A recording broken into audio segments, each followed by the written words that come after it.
네, 절대 선이신 역사 속 하나님 발제하도록 하겠습니다. 네, 먼저 저는 29살 양성호이고요. 기독교 보수주의를 회복한 지 이제 거의 한 1년 정도 되는 것 같습니다. 그래서 역사를 새롭게 바라보는 시점에 있고, 아직 역사적 관점이 그렇게 넓지는 않다라는 점에서 바라봐 주시면 될 것 같습니다. 그리고 이렇게 발자다 보다가 좀 실수가 있다 하면은 너그럽게 채팅으로 쳐주시면 감사하겠습니다. 네, 목차는 이렇게 네 가지로 나눠져 있습니다. 복음의 씨앗, 그리고 깨우시는 하나님, 세우시는 하나님, 깨어진 국민의 기도, 이렇게 네 가지로 나눠져 있습니다. 첫 번째 복음의 씨앗입니다. 네, 저는 옷을 좋아합니다. 그래서 옷을 좋아하는데 그중 스타일 중에서도 저 사진에 보이는 아이비리그 스타일을 추구를 하고 저렇게 나아가려고 합니다. 근데 그 아이비리그 스타일의 브랜드들이 많이 비싸서 많이 사지는 못하고 있지만 저 스타일을 입을 때면은 저렇게 옛날 사진들을 바라보고 옛날 스타일들의 모습들을 좀 참고하는 편입니다. 이처럼 좀 옷의 패션도 역사가 반복되고 유행이 돌고 도는 모습을 볼 수 있습니다. 요즘 레트로라고 하면서 Y2K 패션이 다시 유행하는 것처럼 옷의 유행이 반복됩니다. 이처럼 역사도 반복됩니다. 역사를 하나님이 주신 시각으로 볼 수 없는 것이 요즘의 문제라고 생각을 합니다.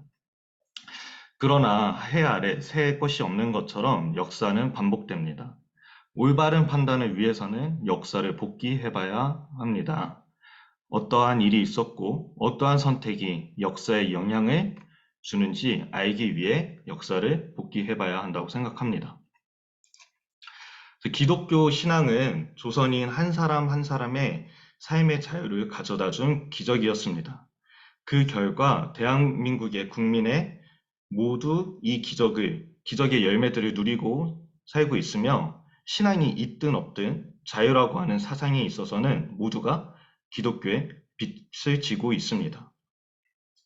하나님이 온 세상을 만드셨던 것처럼 대한민국이 건국되기 전부터 조선이 망하기 전부터 이 한반도에 계획이 있음을 믿고 하나님의 역사는 흘러가고 있습니다. 역사 속 하나님의 뜻을 깨달으면 큰 은혜가 있습니다. 1800년대 중후반부터 급변하는 국제 정세 속에 한반도가 유지되고 있었습니다.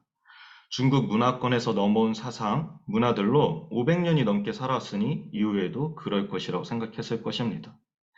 아시아권의 한반도에 대한 상황이 전혀 다르게 흘러가고 있었습니다. 민족을 깨우기 위한 하나님의 역사는 하나님을 알지도 못했던 조선에서 진행되고 있었다고 생각합니다. 1866년 9월 4일 제너럴 셔먼 호입니다. 야소 야소 믿으시오 야소. 자신을 공격하던 조선 강군에게 책을 던져주며 계속 외쳤던 이는 사진에 보이는 토마스 선교사입니다.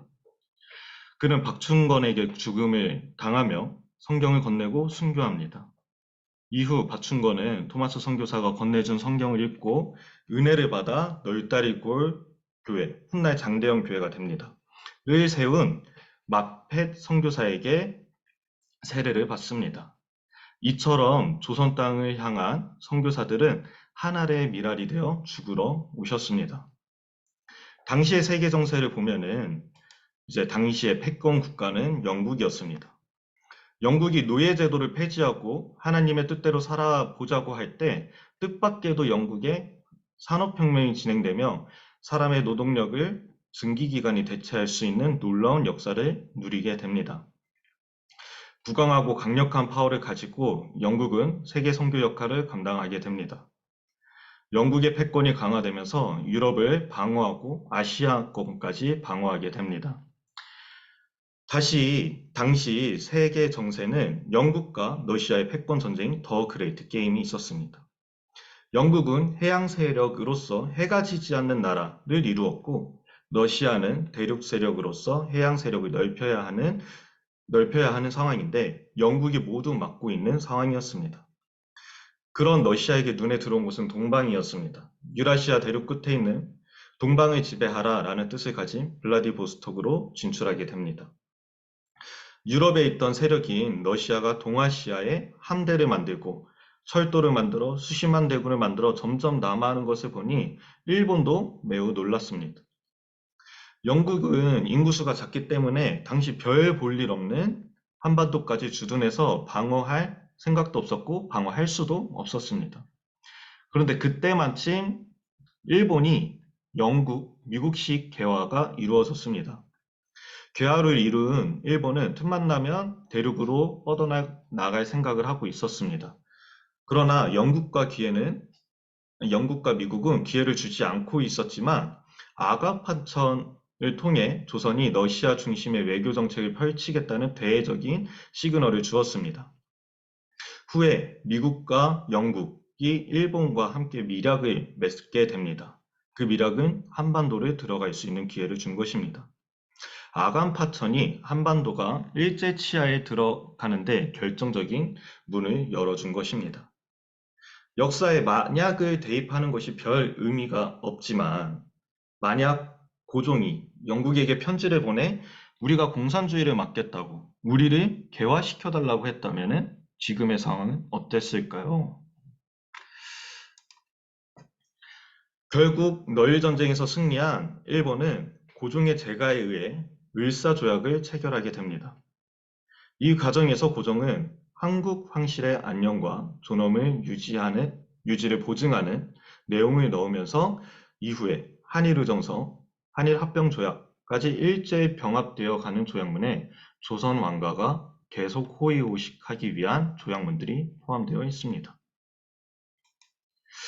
이렇게 조선과 세계 정세가 흘러가고 있는 상황 속에서 하나님은 무엇을 하고 계셨느냐? 흑암 같은 시기에 복음의 씨앗을 심으시며 조선인들을 깨우십니다. 조선 선교의 크리스탈 이수정이 있습니다. 이수정은 괴화 사상을 가지고 있었던 사람이었습니다. 이수정은 일본에서 공부하며 기독교인 스다센을 만나 개종하고 조선인 최초로 세례교인이 됩니다.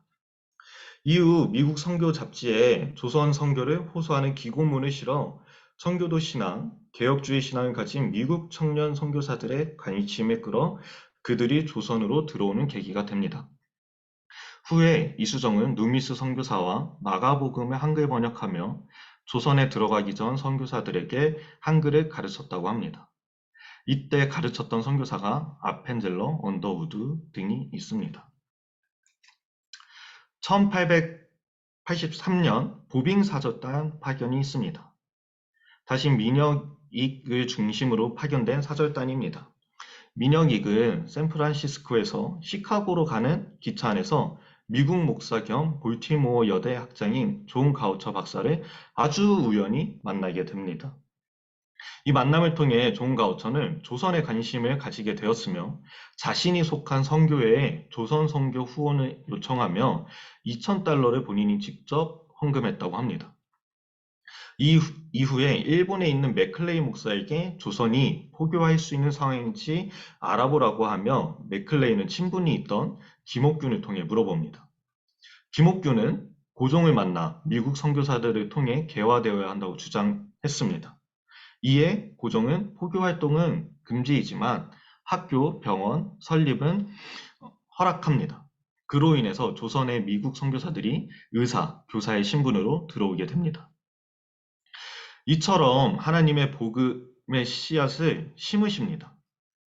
우리가 단편적으로 하루하루를 살아가다 보면은 하나님의 큰 섭리를 깨닫기는 어렵습니다. 그러나 과거의 역사를 돌이켜 보면은 하나님의 섭리 붙잡고 계심을 느낄 때가 많습니다. 지금도 같습니다. 당장은 하나님의 섭리가 보이지 않을 수 있지만 지금도 하나님 놀랍게 일하고 계시고 하나님의 부르심을 위해 이 나라와 국민을 깨우고 계십니다. 네, 하나님은 복 주시기로 작정하신 분입니다. 그럴수록 우리는 입을 크게 벌려야 그 복을 누릴 수 있는 것입니다. 그러기 위해서는 하나님의 섭리를 이해하게 되는 은혜가 있어야 합니다. 우리의 역사, 조선, 청년들을 깨우는 역사 중에 눈여겨봐야 할 것은 조선에 전파된 개신교의 형태입니다. 조선에 전파된 개신교 형태는 미국식 개신교입니다.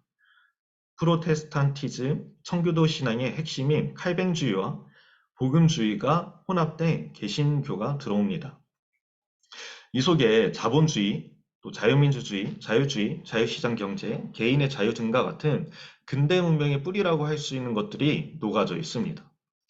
이와 같은 형태를 가진 개신교가 들어옴에 우리는 감사를 표하고 감사할 수 있어야 합니다. 조선 기독교인들은 자연스럽게 청교도 신앙을 받아들이고 그 속에 녹아져 있는 개인의 자유, 자유민주주의를 경험하며 계몽의식을 품을 수밖에 없게 됩니다. 신앙으로 자신의 삶을 개혁시키고 그 개혁된 신앙으로 세상을 개혁시키고자 하는 열망을 품게 한 것이 선교사들이 품었던 프로테스탄티즘의 신앙이었습니다. 이후에 의료, 교육, 여성인권, 위생, 금주금연, 첩제도와 같은 악습 퇴출, 또 한글 전파 등에 헌신적으로 섬기는 선교사들을 보고 조선인들은 미국을 정의로운 나라라고 생각했습니다. 조선 땅에 오신 선교사님들은 한글을 알고 성경을 읽어야 세례를 주고 첩을 다 내보내야 세례를 주는 등의 모습으로 열심으로 조선인들을 섬겼습니다. 그 중에서 우리 아펜젤러 선교사님을 보려고 합니다. 아펜젤러 선교사님은 배제학당을 세우신 분입니다. 그 배제학당 속에서는 근대 문명을 가르쳤고 유명한 학생들도 많이 배출했습니다. 이 문구를 보면은 아펜젤러 선교사님의 교육 철학을 잘 볼 수가 있습니다. 지금은 비록 학교라고 부르기에 미약한 집이지만 앞으로 이 학교를 통해 수많은 지도자들이 배출되리라. 특별히 이 땅에 약하고 가난하고 소외된 사람들을 섬기는 지도자들이 나올 것이다. 이러한 교육 철학을 가지고 아펜젤러 선교사님은 배제학단에서 교육을 실천하셨습니다. 아펜젤러의 노력은 조선 정부가 선교를 금지하고 있는 상황 속에서도 학생들 일부가 복음을 받아들이는 결과를 가져다 주었습니다. 그리고 고종이 하사한 배제학당이라는 현판도 한몫했습니다. 학생들은 왕이 선교사들의 교육과 의료 선교를 승인하였고 예배 참여를 허락한 것으로 생각했기 때문입니다. 이것은 아펜젤러도 동일하게 생각하고 선교사의 신분을 더 이상 숨기지 않고 더욱 복음 전하는 것을 열심히 다하게 됩니다. 그러면서 이제 매주 토론회를 열어 봉건사의 제도 아래서 명령에 순종하는 법만 알았던 학생들에게 자신의 의견을 피력하는 법을 가르쳤습니다. 개인의 자유가 담긴 프로테스탄트의 정신을 가르친 것입니다. 이러한 교육을 통해서 아펜젤러는 섬기는 사람을 배출하게 됩니다. 초대 대통령 이승만, 한글학자 주시경, 시인 김소월, 사회운동가 신흥우, 또 독립운동가 지청천 등 헤아릴 수 없을 만큼 좋은 선구자들을 배출해냈습니다. 어디서든 선한 영향력을 끼치고자 했던 아펜젤러는 국민 계몽의 초석을 닦은 조선의 선생님이자 선교사였습니다. 이러한 열매들이 있지만 일제강점기에도 현대시대와 같이 섹스 어필, 마르크스주의에 호소하고 공산주의 서적을 탐독하는 열기가 가득했습니다. 또한 이처럼 학교를 통해 조선인이 개혁되고 교회를 통해 변화되는 것을 본 일본인들이 선교사님들이 세운 학교의 종교적 가르침을 금지시켰습니다. 또한 1908년 일본 군인들이 교회에 불을 지르고 교인을 사살하는 사건도 있었습니다. 학교와 교회로서의 역할을 감당하지 못하게 하고 방해하는 흐름은 예전과 또 지금은 크게 다를 것이 없습니다. 다음은 세우시는 하나님입니다. 하나님의 은혜로 깨어지고 탁월한 이승만입니다. 5천년 역사 속에서 민주주의를 열고 국회를 열게 된 것은 하나님의 힘과 능력으로 이루어진 것이 아니고 대한민국을 사랑하사 새로운 나라를 세우게 하신 하나님의 은혜와 도우심으로 이루어진 일입니다. 라고 국회 속기록 첫 페이지에 기록되어 있습니다. 뺏겼던 나라를 되찾던 순간이자 새로운 나라의 시작이고 자유민주주의를 처음 시작할 때 하나님을 얘기하며 하나님의 은혜로 세워졌다고 연설하고 그 다음 이은영 의원에게 앞으로 나와 대한민국을 위해 기도해달라고 합니다. 그 당시 이은영 의원은 목사님이셨는데 그 단에 올라셔서 대표 기도만 30분을 하셨다고 합니다. 그 이외에도 이제 조만식은 패전한 일본인에 대한 관용을 베풀고 조선인 동포끼리 서로 가해하지 말아야 한다고 강력하게 주장하여 분노와 복수심을 잠재웠습니다. 그러나 일부 좌익 인사들은 친일파 청산을 내세우며 일본인의 재산 약탈과 친일파 처벌을 요구했지만 끝까지 거부하며 갈등과 복수의 역사를 매듭 짓고 미래로 나아가고자 하였습니다. 건국의 선각자들은 공통된 의견을 고수하며 일본을 탓하지 않고 자아성찰, 국가 건설을 외치며 민족이 지향해야 할 방향성의 메시지를 집중시켰습니다. 이승만은 스스로 책찍질하기에도 바쁜 우리에게는 남을 원망할 여유가 없다고 선포하며 대한민국의 건국을 향해 달려갔습니다. 이 친일에 대한 정치는 지금도 정치적으로 이용되고 있습니다. 이후에 이제 유엔에서 국가라는 승인을 받기 위해 외교전을 벌이게 됩니다. 대한민국 정부의 외교관들이 1948년 9월 21일, 12월 10일 제3차 유엔 총회에서 대한민국 유엔 승인을 획득하기 위해 파리로 떠납니다. 이때 대한민국 전부 8명의 대표단이 파견됩니다. 모윤숙 여사, 조병욱 박사, 잔면 박사, 김한란 박사 등 8명이 국가 승인을 받기 위해 유엔 회의에 참여합니다. 그 기간 동안 다른 문제들은 다 처리하고 대한민국 정부 승인 문제가 12월 11일에 표결도 아닌 토론이 시작됩니다. 이때 스탈린의 지령을 받아 대한민국의 공식 승인을 방해하기 위해 총회에 참석한 안드레이 비신스키가 있었습니다. 비신스키는 필리버스터의 장인이었습니다. 욕설과 같은 연설로 시간을 끌기 시작했습니다. 12월 12일 새벽이 되도록 토론을 이어간 총회는 정회를 선언하고 오후 3시에 다시 소집하기로 하고 쉬러 숙소에 돌아갑니다. 근데 오후 3시에 가까워져도 피곤한 다른 국가의 대표단들이 나오지 않았습니다.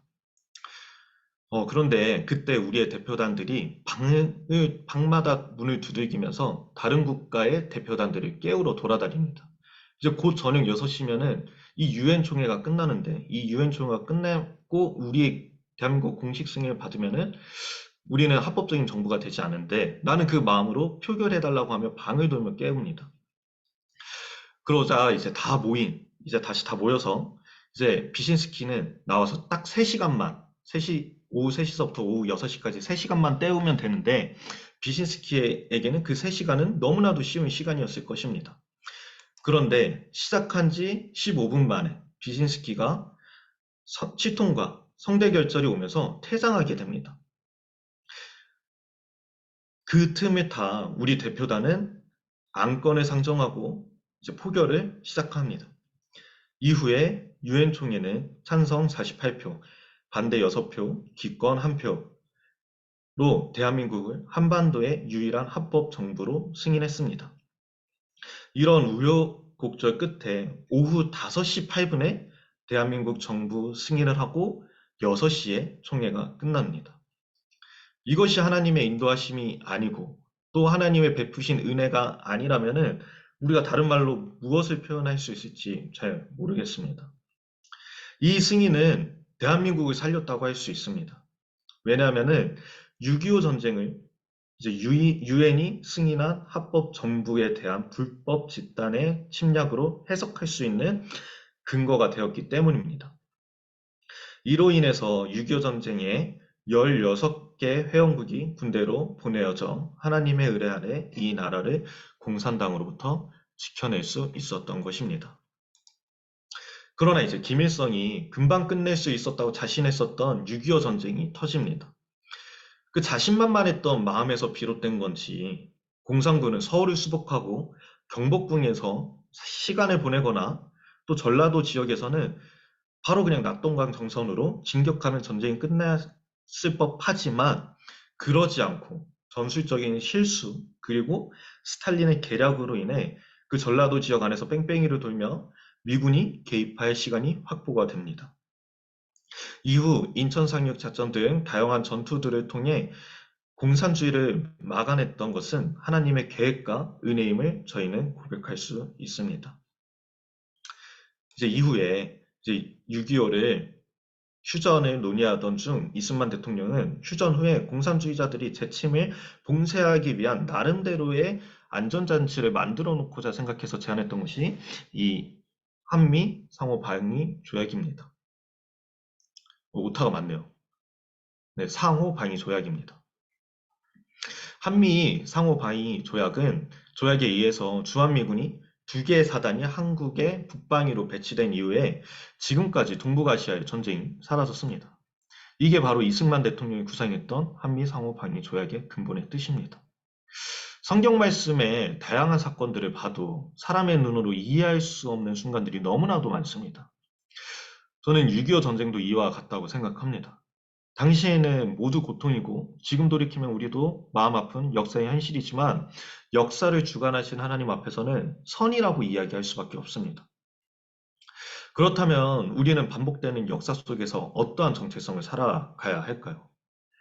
저의 생각은 개혁된 신앙으로 깨어져 주어진 순간마다 이해가 안 되는 상황 속에서도 하나님의 시선과 마음을 발견하며 하나님의 뜻을 전인격적으로 신뢰하는 태도가 있어야 한다고 생각합니다. 자, 전쟁 이후에 당시 깨어진 국민의 기도입니다. 네, 전쟁 이후에 이제 우리나라 전체 경제 규모의 절반이 미국의 원조에 기대고 있었습니다. 네, 미국에 돈이 없으면 경제가 아예 붕괴되는 구조였습니다. 내수 시장을 활용하지 못하는 이유는 모든 공업 시설은 북한에 있었기 때문입니다. 비료도 없고 전기도 없었습니다. 당시 미국은 돈을 줄 테니까 내가 말하는 방식대로만 경제 발전해라. 쓸데없는 짓 하지 말고 농사나 지어라. 무기 만들 생각하지 말고 농사 지어라.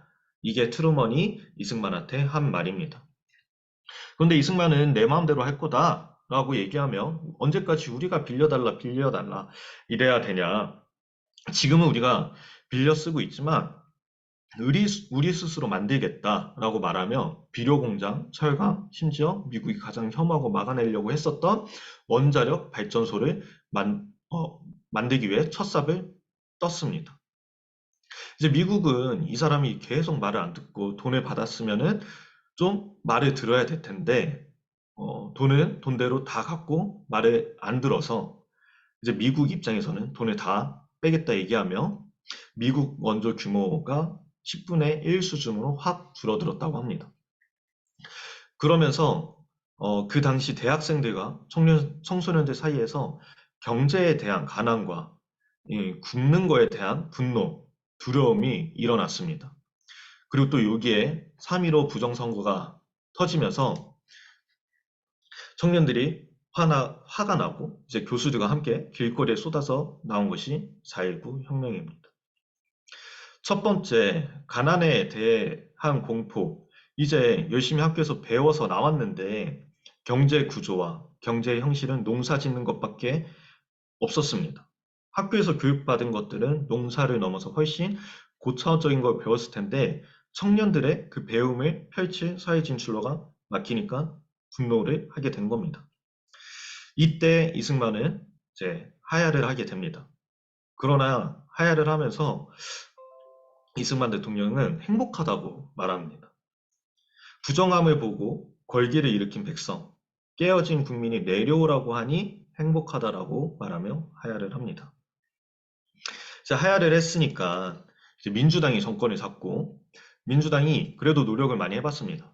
미국이랑 원조 체결을 해서 돈을 끌어오고, 그럼에도 학생들의 분노가 사라지지 않았습니다.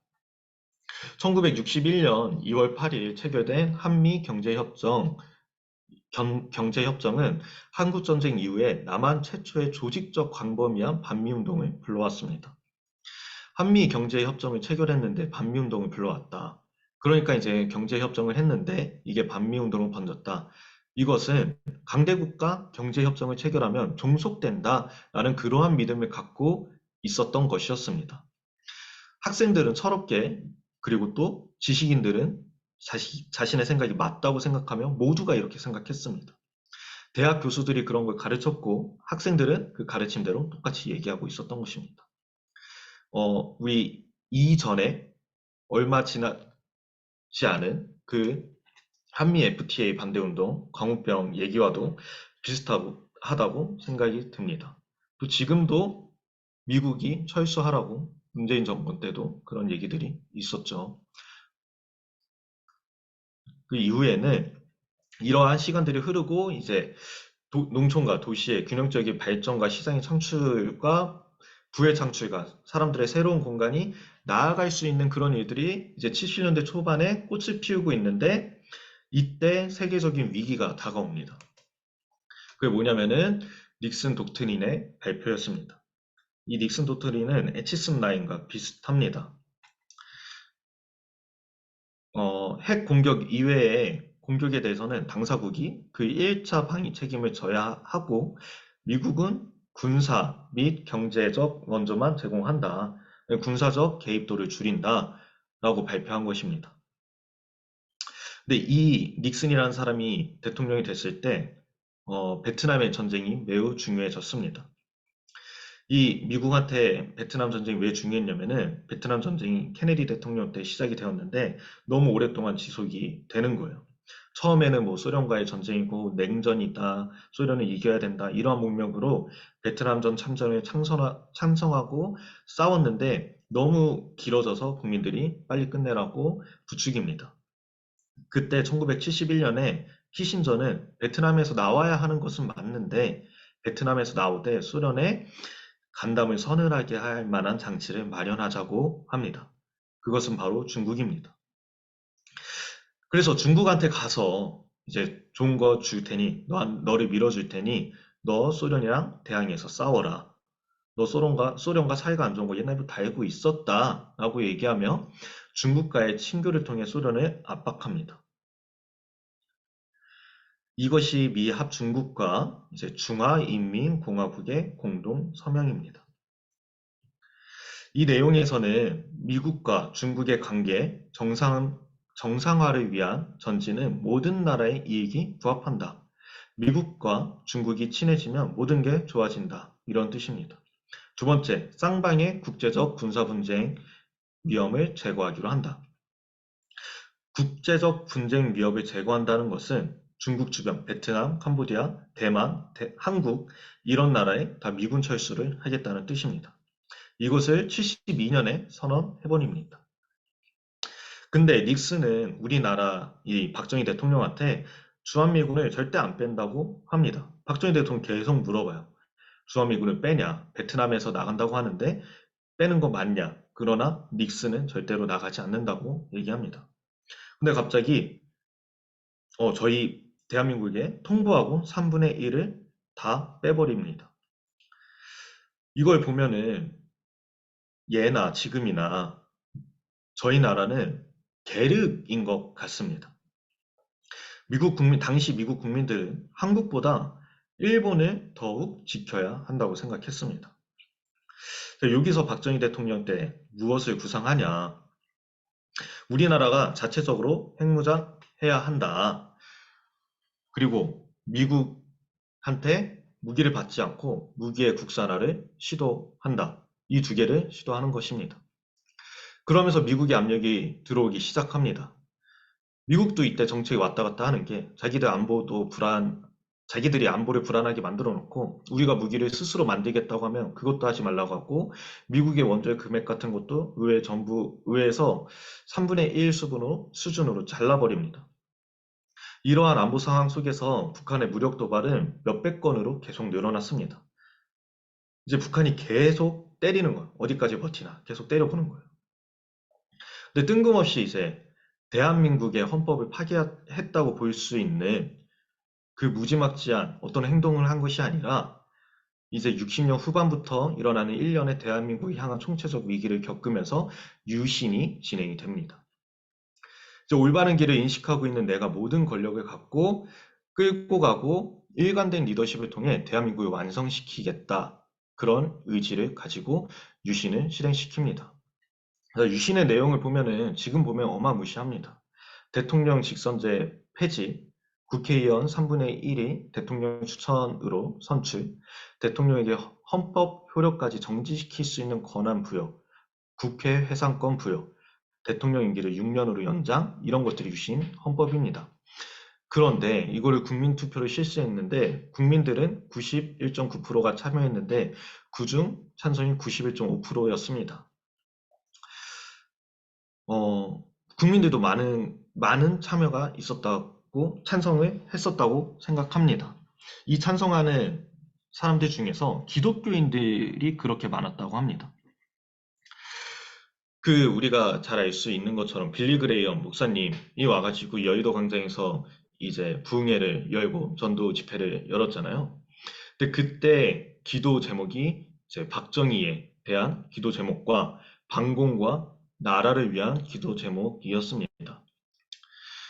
그때 이제 우리 대한민국의 기독교인들은 나라 따로 교회 따로가 없다라는 정체성을 가지고 있었던 것이었습니다. 기독교인들한테 이제 당신들은 알아서 나라 만드세요. 군인들 당신들은 앞에서 총 쏘세요. 우리는 뒤에서 기도로 후원하겠습니다. 이게 대한민국 기독교인이 아니라는 거예요. 우리 대한민국 기독교인들은 나라가 있어야 교회가 있고 교회가 회복되어야 나라도 회복된다. 그 믿음 때문에 우리 선배들은 한 번도 나라를 위한 기도를 신 적이 없고 한 번도 나라가 투쟁적인 그런 상황이 위험에 놓였을 때 남의 일처럼 방관한 적이 없습니다.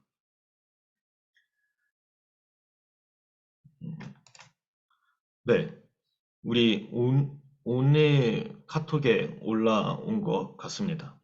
사나 형제님께서 올려주신 영상의 내용입니다. 이 한국 사진인데 이제 모두 이렇게 그런 얘기 많이 들어보셨겠지만 대한민국은 헬조선이다. 뭐 탈조선 해야 된다. 그런 얘기들을 하지만 사진을 봐서도 북한과 비교되게 확연히 밝고 또 생산성도 넘치고 북한과 다르게 복음도 퍼져 있습니다. 세계에서 가장 기독교화된 나라들 중 하나라고 영상에선 얘기하고 있습니다. 북한과 남한의 차이에 대한 가장 큰 이유는 정치입니다. 우리에게는 자유가 있고 북한에게는 자유가 없습니다.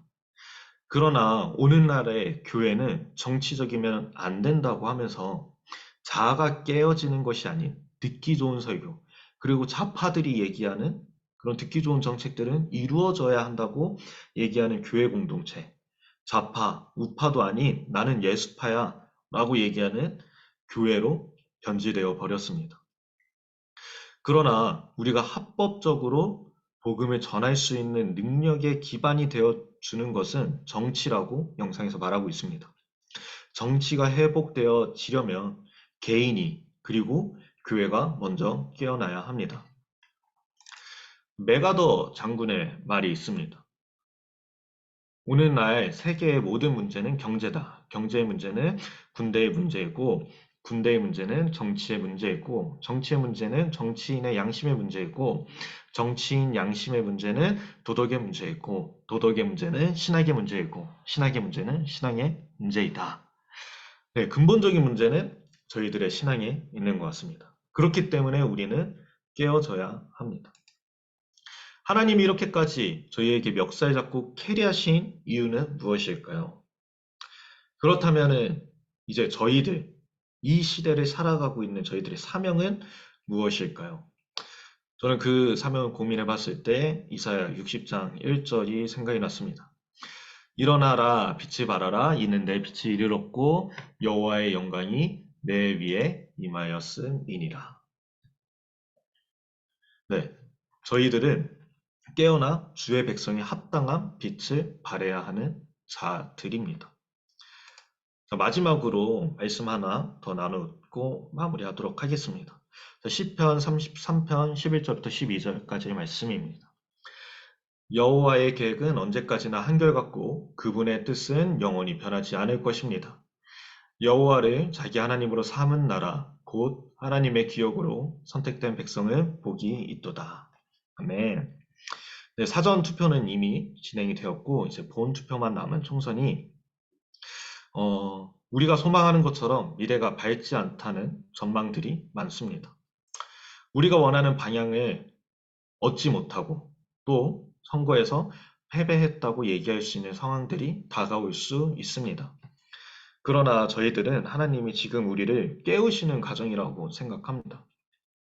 코로나 때 교회 핍박으로 우리 교회들을 깨우셨고 또 지금의 문제들, 의사 증언 문제, 또 총선거 문제, 그리고 또 대만, 중국 등 다양한 문제들로 정치에 관심을 가질 수 있도록 영적인 청년, 곧 기독교 보수주의를 가진 청년들을 모으고 계신 것 같습니다.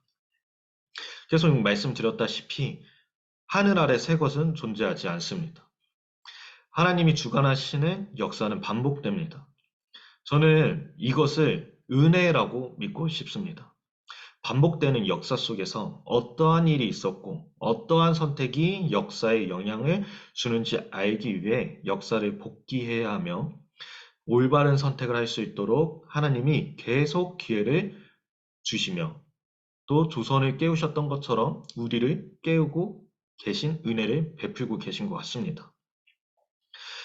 하나님이 조선 땅에 복음의 씨앗을 심으시고 조선을 깨우시기 위해 선교사들 그리고 복음으로 깨어진 인물들을 사용하셨던 것처럼 우리도 대한민국을 깨우기 위해서는 그들과 같은 사명을 감당해야 합니다.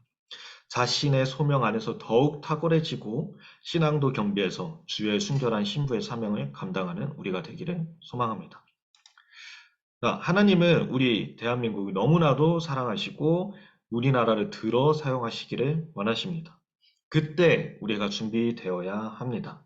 하나님의 뜻은 결코 변하지 않고 하나님을 섬기는 나라를 만들어가는 우리 자식교가 되었으면 좋겠습니다. 감사합니다.